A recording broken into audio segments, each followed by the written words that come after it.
What is cracking? It is your girl Lillian Francis. I'm a music producer and educator, and it is my goal to make learning Ableton Live as chill and fun as possible. So welcome to my channel. And yes, I'm using a sock as a pop filter. Thank you for asking. I am stoked for today because I'm going to be breaking down my brand new single, C Straight, featuring Abby Diamond. I'm so excited to have this song out to the world. If you'd like to stream it, it is linked below. It would be really fucking awesome if you did, and I hope you enjoy the song. I'm gonna be breaking down this track and showing you guys the most interesting techniques I use, how I create instruments and soundscapes, and how I blend it all together. So I hope you guys learn a ton of new tricks and techniques. Water! So without further ado, let us dive right in. Splash! Alright fam, welcome to my Proj. This is a big Proj. It has a total of 104 tracks. I counted them all for you. Now the first thing you're going to see is that I have grouped my project into not Vox and then Vox and Ab Vox. And the reason I do that is because I'm sidechaining my vocals to my instruments. So you can see I have a sidechain compressor engaged that's getting audio from either Vox or Ab Vox. And every time my vocals go over this threshold, it's going to reduce the volume of my not Vox by the ratio that I have set here, which is 2:1. So let's check this out. And you can see it's barely reducing the volume just by decibel or something, but what this does is it gets our instruments out of the way so our vocal can cut through. All right, let's pop into non-Vox and see what we have here. So the drums are starting off with just a simple hi-hat pattern. And I have an auto filter that's just slowly opening up, so it's really kind of dark down here, and then eventually gets much brighter as we get closer to the first chorus. As we get closer to the chorus, we start introducing this metal percussion and the kick and a snare. I really love what I do with the delay here. So you can see I'm doing a lot of automation with the delay time. Like here, it's down at 3/16 notes, and then up to 5/16 notes. And then I'm also automating just a little bit the sync of these guys. So it goes from being like super off and wiggly to super on.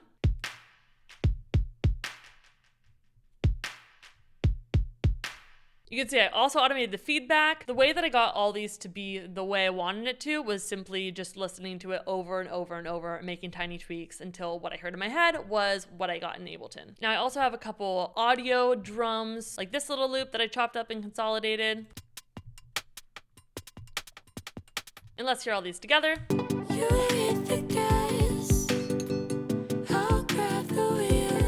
So let's listen to the drums and the chorus.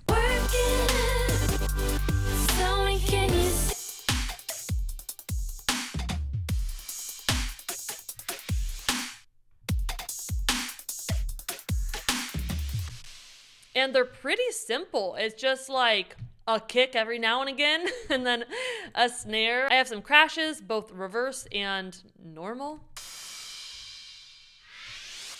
I have a couple snare fills that are spicing up the snares. I also have some crazy panning automation happening. They're just like jumping left and right and just creating a lot of...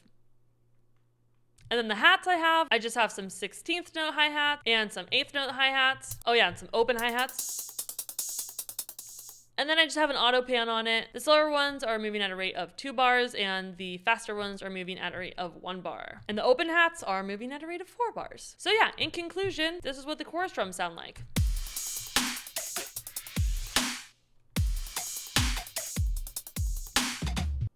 And then my drum processing, I'll just show you guys quickly. I have a simple little chain here with some EQ pulling out that like honky zone in here just a little bit. I have a little bit of compression here. And then I have a second New York style compression situation happening where I have a dry and a wet chain, and the wet chain is brought in at -17 decibels. It's just like a super smashed version of these drums. Smash it as fuck, y'all. So that's kind of all of the bus processing. And then I'm doing individual processing on the different stuff, but mainly just compression and some EQ. Oh, and then the best part about the drums, and like maybe my favorite part of the entire song, is the way that I incorporate fireworks into the third chorus. This song is about like explosive love and just the sensation of falling deeply in love to the point where like you can't even see straight because you're like, ew, I got hard eyes. So the fireworks come in on the third chorus, and I'm using a combination of the explosions and like the sound that a firework makes when it's shooting up in the sky, you know, the and you can see I'm automating the balance so it's moving left and right. All together.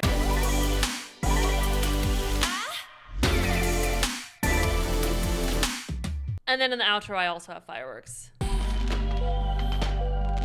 Shit be poppin'. All right, cool. Let's move on to the bass. I got 2 basses. This is just a really fat, low wavetable.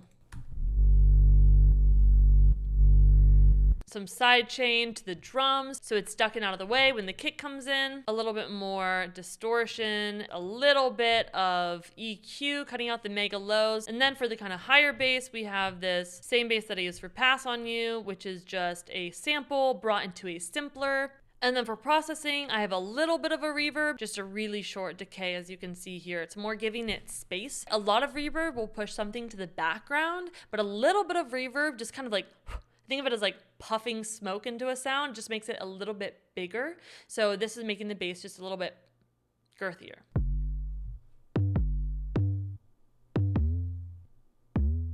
And then I have some saturation, adding color. And then a very similar EQ, but taking out a little bit more low end to give the low bass some more space down there. I'm also doing some cool pitch bendies with the bass notes. So if we go into our clip and then go into our automation, we can find MIDI control and then pitch bend. So I'm just bending up most of the notes. It's pretty subtle though. Also notice that I'm basically only using bass during the choruses. The verses, I don't think you really notice that there's not any bass, but then when it comes in the chorus, it's like, oh yeah, it hits that much harder. Cool, all right, so that's the bass. Let's break down the MIDI instruments I'm using. First things first, I have a bunch of these drop synths. So these are all the synths that pop off during the drop. Let's listen to the drop.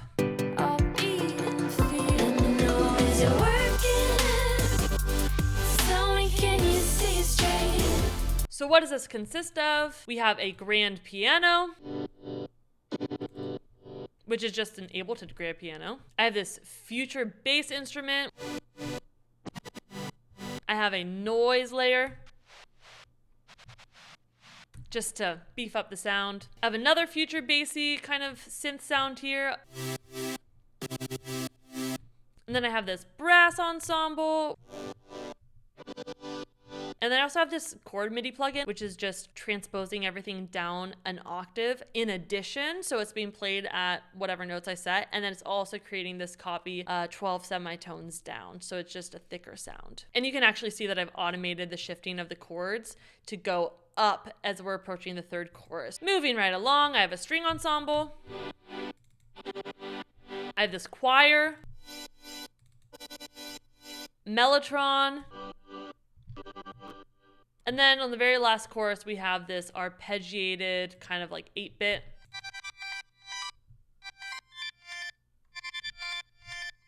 So we have 9 different synths that are popping off on our chorus. That's kind of the key to having really big sounding spaces, is layers and layers and layers, fam. This is something that Mr. Bill talked about in my Bangers, Bangers, Bangers interview with him, and it really stuck with me. He said something to the effect of like, you only need 4 melodies happening at any one time, but those melodies can have lots of different layers. So like this chord progression is one melody, right? But I have 9 different instruments playing this one thing. So it's really filled in frequency wise. It's taking up a lot of frequency space. So yeah, layer your instruments.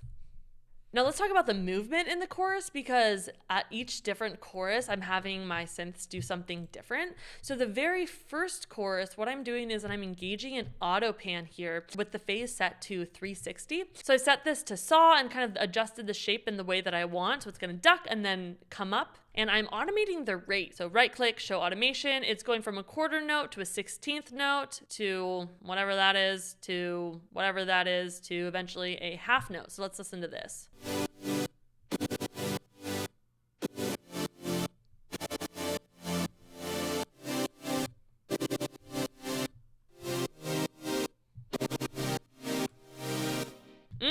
Yum. So that was another thing where I just listened to it and I just changed the rate and then listened to it and then just changed the rate and listened to it and made sure that it was matching up with what I heard in my head. So that's pretty simple for the first chorus. For the second chorus, I'm doing the same thing at the very beginning. So you can see I've automated this auto pan to be on for just the very first part of this chorus.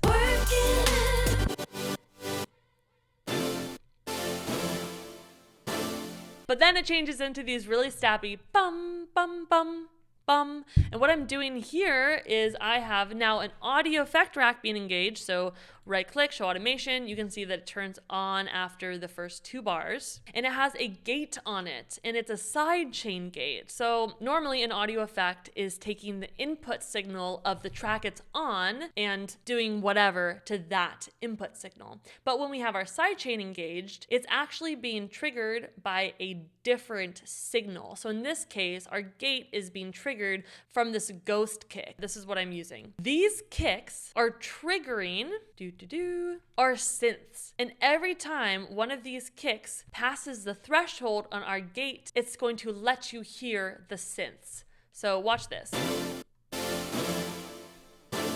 I can press this little preview button in the middle too, and you can hear what my input is.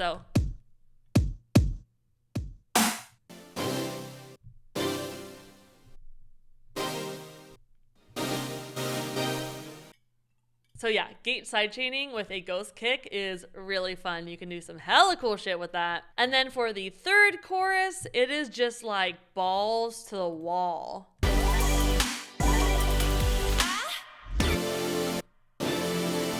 So all I'm doing is just setting off all the synths just to be like, brr, brr, all at once. And then I also have a utility on this automating gain so that they all turn off at the same time. So it's a really clean pow, pow.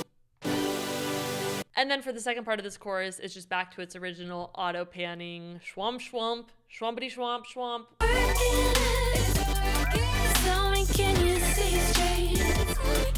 So yeah, those are the drops. Next, let's peep into main tones, which is the sound that we hear throughout the entire track. Walk it up, hold you closer than touch. This is a super simple instrument. It's just a wavetable that starts as a sine wave, and then you can see I'm automating the wavetable. So we're changing from like a sine wave eventually to a more saw-y situation. A couple cool little automation things I did here with main tones. I'm automating the auto filter a little bit with it, so it's kind of being pulled back as we get closer to the chorus.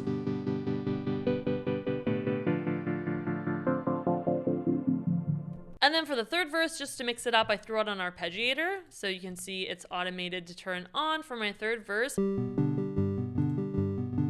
me at the speed of light. And then I have the second auto pan here with the phase like.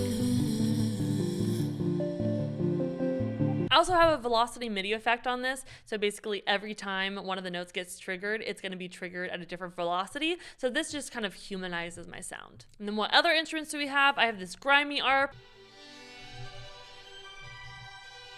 And yeah, it just has a reverb on it and some auto pan and cool shit like that. And then I have OG Lullaby. This is just a super simple wavetable. One cool thing I did with this though is I automated the amount of the unison. So as we get closer to the chorus, the sound goes from kind of being in the middle and being super normal to getting really washed out and like shimmery in the background. So it starts like this. And then it gets like this.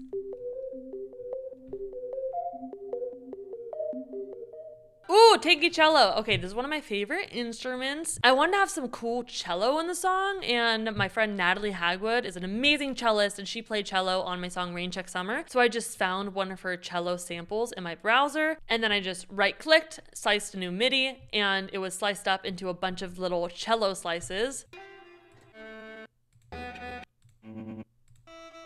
And they're all warped, so they all sound a little funky, which sounds awesome. And then I just transposed individual slices that I liked in order for them to fit in the song. So you can see this one I transposed 2 down. This one I transposed up 6. So I just transposed them depending on how I wanted the melody to go. So here's how they would sound without any processing.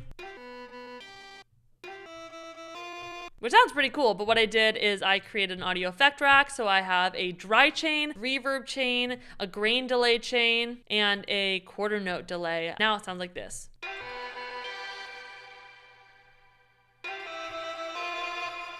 Feeling high, come join me on the ceiling.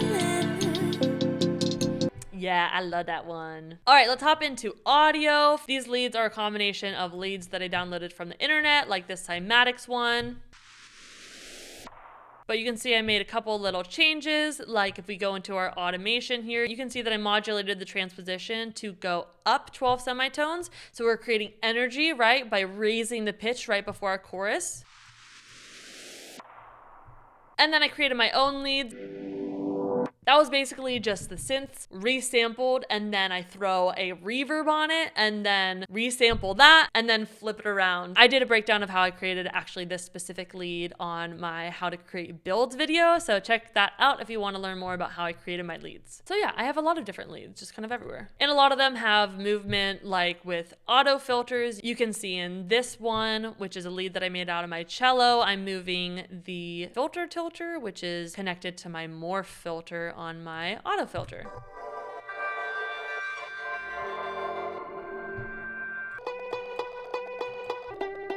That's cool. What's that? I don't remember how I did that, but that's some kind of cello resample. I love how syncopated it is. Lush boops.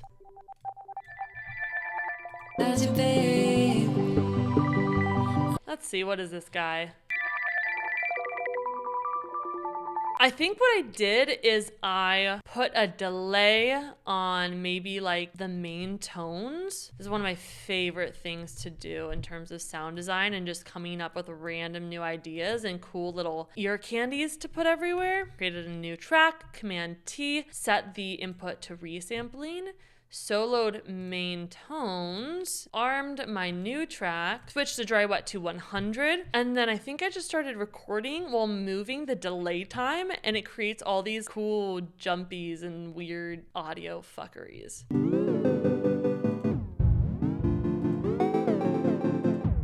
And I probably came up with a long audio sample, and I found these little guys.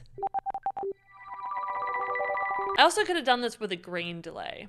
I don't really remember which one I used. Oh, but I definitely used normal delay to make this one. And this is this kind of sonic, sparkly firework that's happening in the background of the third chorus.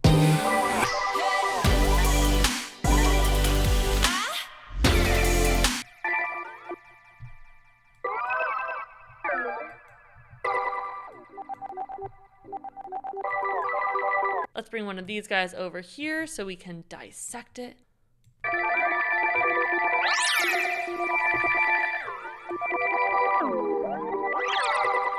And then I just chopped it up and maybe resampled some of them to get this cool.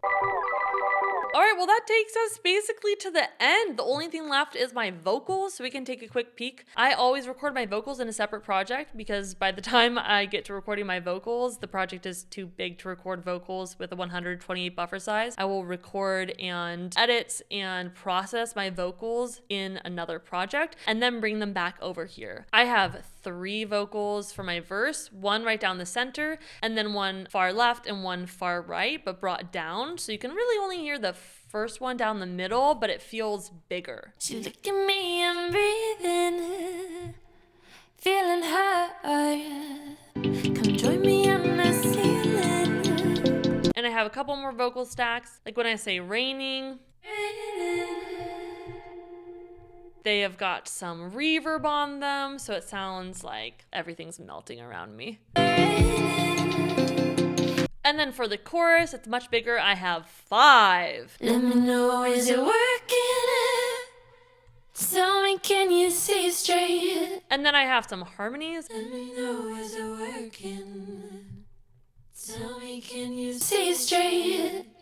Tell me, can you see straight? And then Abby's vocals. Ugh, her voice is just so amazing. Catch me at the speed of light.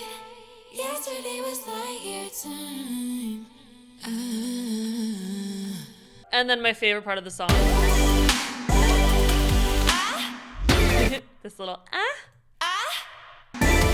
yeah. So a note on vocal processing, when I told you I brought everything into the other project and I did my vocal processing there, I do all of my serial processing there, but I have a whole slew of parallel processing that I do inside my project. I'm gonna break this down in a separate video, but let's open up my return tracks. Option Command R. You can see that I'm using a lot of return tracks and they're basically all dedicated to vocals. I'm sending, let's see, this is the vocal reverb. This is some convolution reverb. And then with a high pass EQ, some side chain. So I'm side chaining my dry vocals to my reverb so that my reverb and my dry vocals are not competing with each other. I have a little bit of compression to the kick, so it's kind of dipping out for the kick. And then I have a wider plugin. This is free by Polyverse. It's just pushing my reverb as wide as possible. And then a little bit of utility to further push my sound out to the side. I have this short delay and a long delay, which are being used at different points for different vocal parts. I have this shimmer up, which is just a filter delay where it's just a tiny little delay, kind of like a Haas delay, but it's filtering up, so it's holding like a high shimmer.